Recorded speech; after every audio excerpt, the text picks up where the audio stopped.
video, I'm going to show you on how we can teach our children to introduce the VZ vocal consonant word family.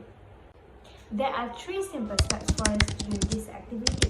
The very first one is for us to prepare the material.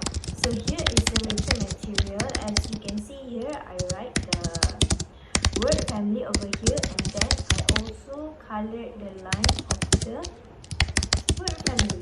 For example, here is I, eat, is. So I just underlined it. And then second step is for us to pronounce it.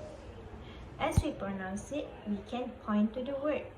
Point it and then point to our mouth for pronunciation imitation. And then the last step is for us to encourage our children to pronounce it too after we pronounce it. Hi kids! Here, let's pronounce this together with me, okay?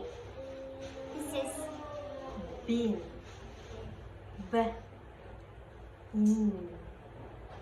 Bin. Next one is